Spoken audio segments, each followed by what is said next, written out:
Graham, as of today, you're fired. Huh? Ken? As in Ken Jenkins, company president? Good morning. I hope you don't mind me asking, sir, but what's this all about? Why would you tell me I'm fired all of a sudden? Because you're fired all of a sudden, dimwit. I'm sure you've heard about my dad's recent passing and my ascension to his post of CEO. Well, I'm getting rid of all the dead weight at the company as part of my new policy. As of now on, we'll only be hiring people like myself with elite educational backgrounds. If you're not from a top 5 college, we ain't interested. Accordingly, I'm currently in the process of firing all employees found not to have an elite educational background. I'm sure you understand. How are we ever supposed to make it far in the industry with a bunch of uneducated dimwits weighing us down? We don't need morons like you around anymore, so you're fired. Jesus Christ, Ken, you're firing everyone who didn't graduate a top 5 college? Isn't this a little extreme? This is going to cause all sorts of problems for the clients I'm responsible for managing. You do know I have contracts with a lot of companies, right? Don't worry about that. I'll be taking over all of your roles as of today. Huh? But how? If these client relationships are so simple a pea-brained dimwit like you could handle them, I'm sure we'll be fine. So you're not even going to find me a replacement? Like we need a replacement for you! You have the IQ of a potato and a workload lower than my dead grandma! I could do your job in my sleep! Are you being serious? This company's going places now that I'm in charge of it, which means we can't afford to have a bunch of deadweight potato brains holding us back. To be honest, if these clients were low-grade enough to be involved with you, we're probably better off without them. There's no point in replacing you. It'd be a waste of a salary. I see.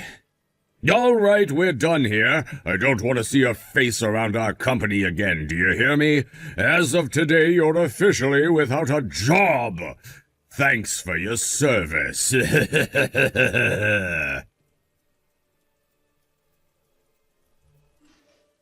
Olivia, I'm coming home now. Huh? Graham, what's going on? Did something happen? You left for work this morning just like always, right? Are you clocking off early? Are you sick? I got fired. You got fired? What the heck? Why? Why would they fire the sales manager at a company with 10 employees? What happened, Graham? Aren't you the only one there with the skills required to negotiate client contracts? I remember you telling me most of the other guys there were fresh out of college and a little wet behind the ears. I can't believe they'd fire you. Apparently, the new CEO's only hiring people who graduated a top 5 college from now on. Obviously, that means they'll be rejecting 99% of new applications because very few people actually graduate a top 5 college, and even fewer of those would be interested in working for our company. Naturally, a high school dropout like me never had a shot. What? Are you for real? He didn't even replace me. Apparently, he'll be taking on all of my responsibilities himself. Graham, wait a sec. Maybe this is actually for the best. What? It was for the best that I got fired? No. I don't mean it in a bad way. Listen, his dad, the old CEO, was the one who hired you after you dropped out of high school due to what was going on with your family at the time, right? I was so shocked to find out he died in a car crash recently, and obviously it's really tragic. But with an idiot like that in charge, do you really think the company has a future? At least this way you can get out early, instead of having to endure a slow descent to the bottom. Olivia, that's actually a good point. Besides, he might have said the reason he fired you was because of your educational background, but isn't it more likely that he just has a grudge against you? A grudge? But why? I told you before we got married, right? About how that arrogant dimwit was constantly hitting on me back in college, always trying to get my attention in the most obnoxious ways. It was like he couldn't take a hint and kept showing up everywhere I went, thinking he was irresistible. Yeah, I remember that. After you guys all graduated, he joined the company as a regular employee, right? But when he found out me and you had been dating ever since middle school, he started treating me like crap at work and making the most ridiculous demands of me and only me. He did calm down when word of him throwing his weight around at the office got out to his dad, and he gave him a stern telling off, and he's been quiet ever since. But now that I think about it, I doubt his resentment ever went away. If anything, he probably hated me more after thinking I'd ratted on him to his dad. Right? The fact that he started behaving like his old self again the moment he became CEO tells me it's exactly like you say. His hatred didn't go away. It was just bubbling away under the surface, kept in check by his dad.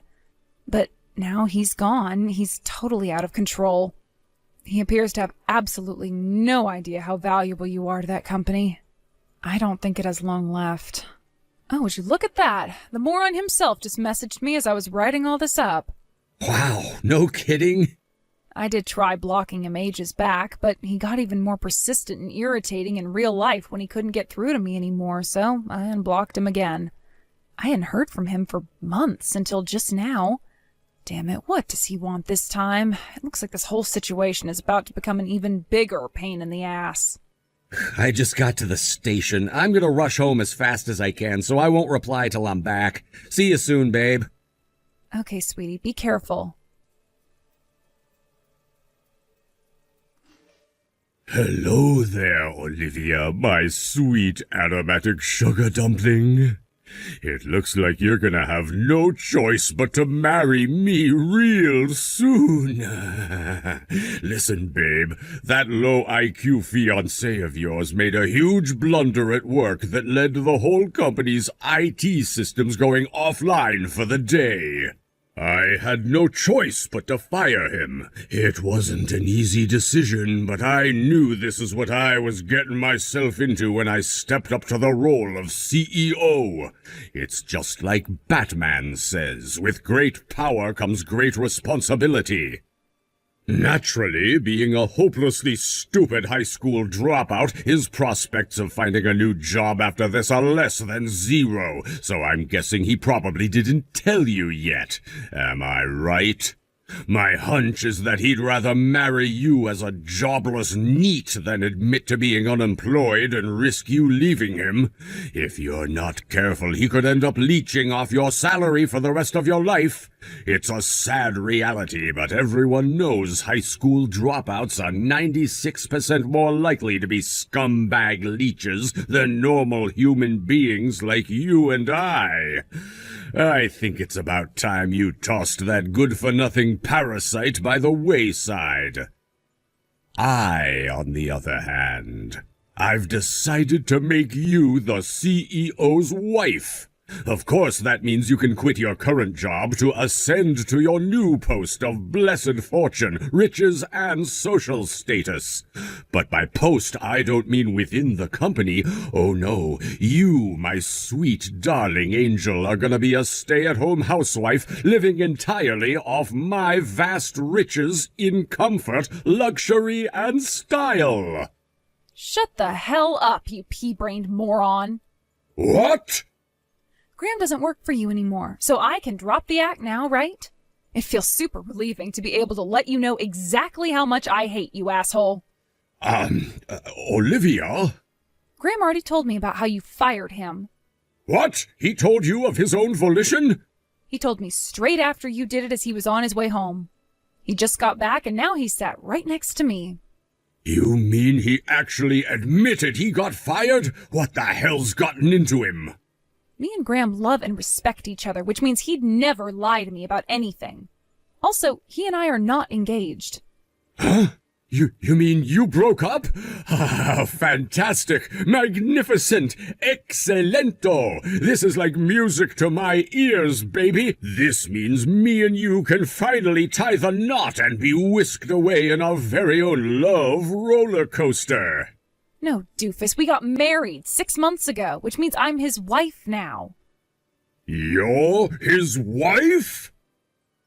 Not only that, but I'm pregnant with his child. Pregnant? Yes, so unless you enjoy wasting your time, I think it's about time you gave up on me for good, Ken. I'd never betray Graham, no matter what, so just leave us alone. Oh my God, I can't believe it. My honey princess, my treacle bear, the apple of my eye, my precious Olivia, got married to a high school dropout? You let a high school dropout get you pregnant?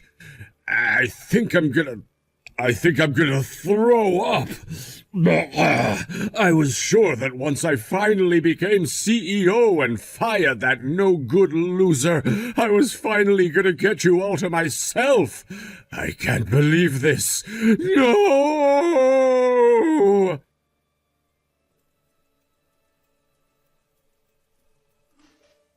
Graham, your old coworkers, Magnus and Hafthor, are here. Huh? Like Hafthor and Magnus are at the house? Yeah, apparently they made their excuses and left early so they could come and see you. I told them you're at the local municipal office to do the procedures for changing your health insurance card right now. Do you think you'll be there much longer? What should I tell them? Well, if they went out of their way to see me, I imagine they must have something pretty important to talk about. Could you ask them to hang on a little longer? I'm almost finished here. As long as they don't mind, of course. I should be back in like 15 minutes. Got it. I'll pass on the message.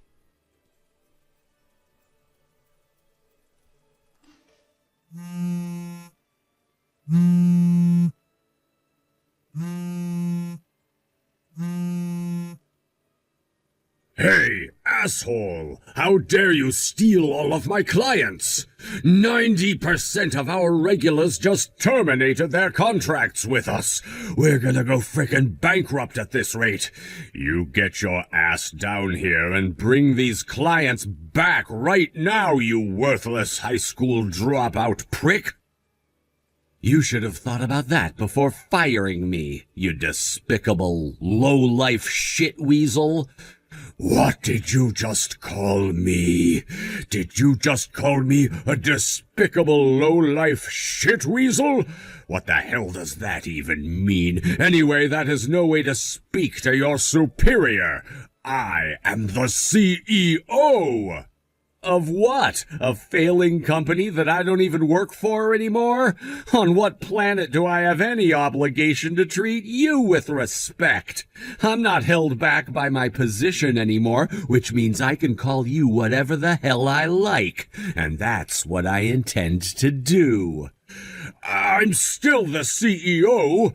Not only that, but unlike you, I have a college degree. Do you have any idea how important I am? You important? In spite of that amazing degree of yours, you're clearly too stupid to understand that the moment you fired me, you stopped being my boss and became nothing more than the irritating asshole who was trying to steal my wife behind my back. You should be grateful I'm even taking the time out of my day to reply to you, you verminous plague rat. What? My wife could take you to court for stalking if she wanted to. Do you even realize that? Stalking? What the?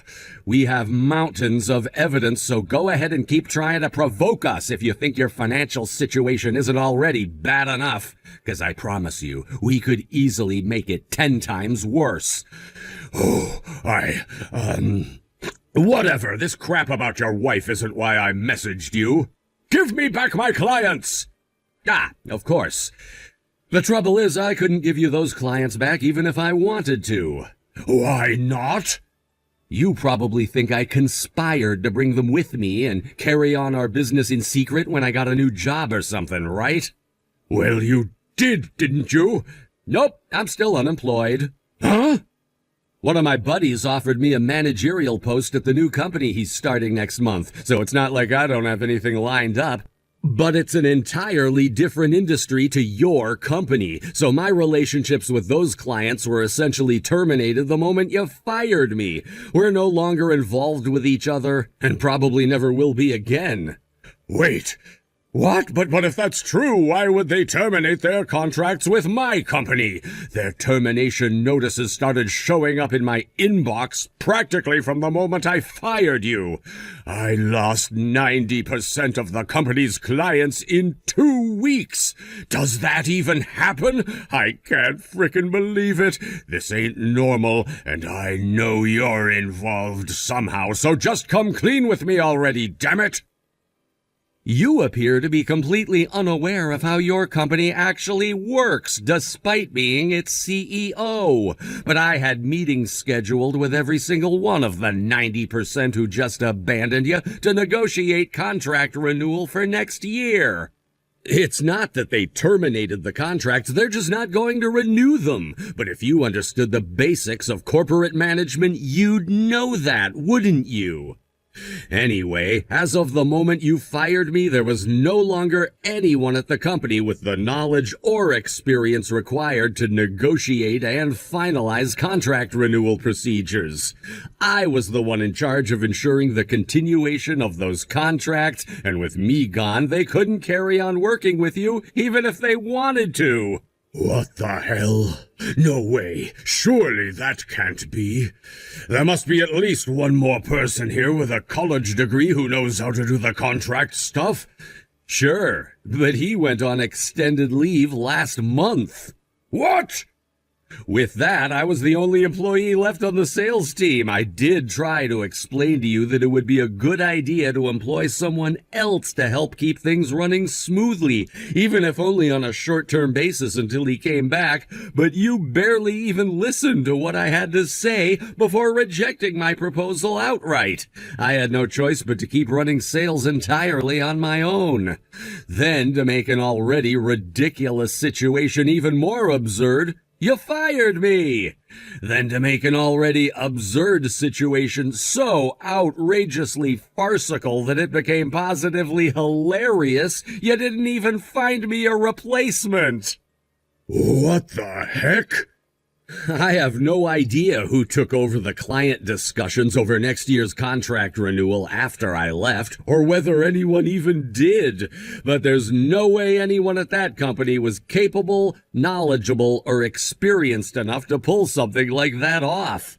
The clients had no choice but to call off the negotiations because there was nobody they could talk to. So that's what happened. I see. Graham, get your ass back down to the office immediately. You need to re-establish those meetings for next year's contract renewal right now. Impossible. What kind of attitude is that? Don't give up before you even try, damn it. You seem to be forgetting one minor detail. You fired me. Whatever, that's all water under the bridge now. I take it back. You're unfired. Don't worry. There's no need to unfire me. What? Why? You said it yourself, you're still not working, right?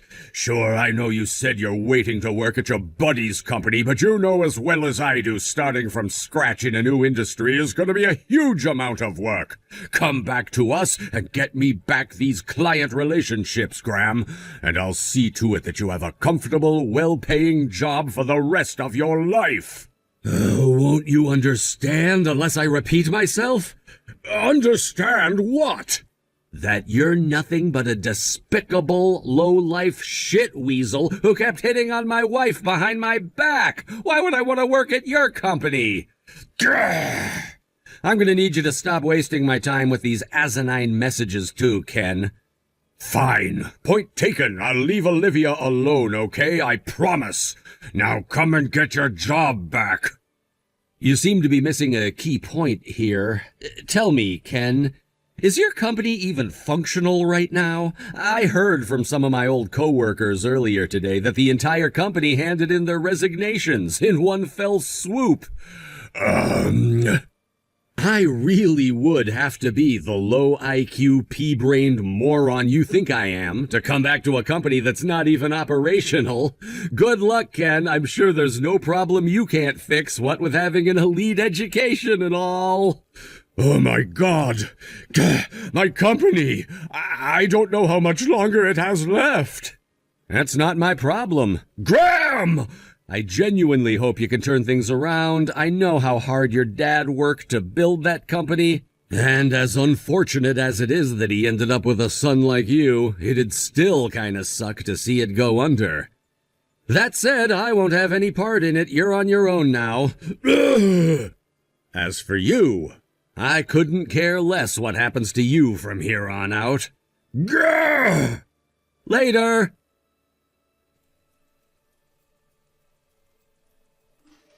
The next day, Ken launched a sudden assault on our house. By sudden assault, I mean he showed up on our doorstep with a megaphone screaming, "Ken, please come back," to the supreme annoyance of our neighbors, resulting in the police being called and him being carted away in the back of a patrol car. But actually, I heard all of this from an old neighbor because me and Olivia were no longer there. That's right, we'd already moved into a bigger house in the next town in preparation to accommodate our growing family.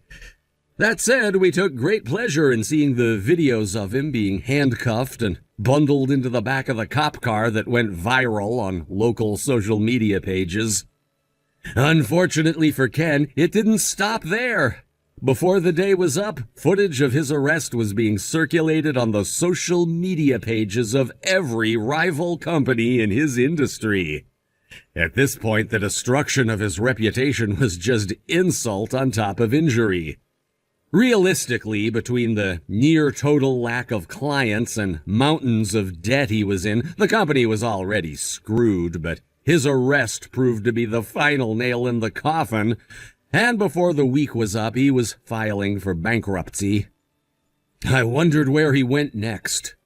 Until one day a buddy messaged me saying he saw him working on a construction site. Apparently he saw him crying his eyes out with a look of abject despair on his face while being shouted at by someone who appeared to be his boss.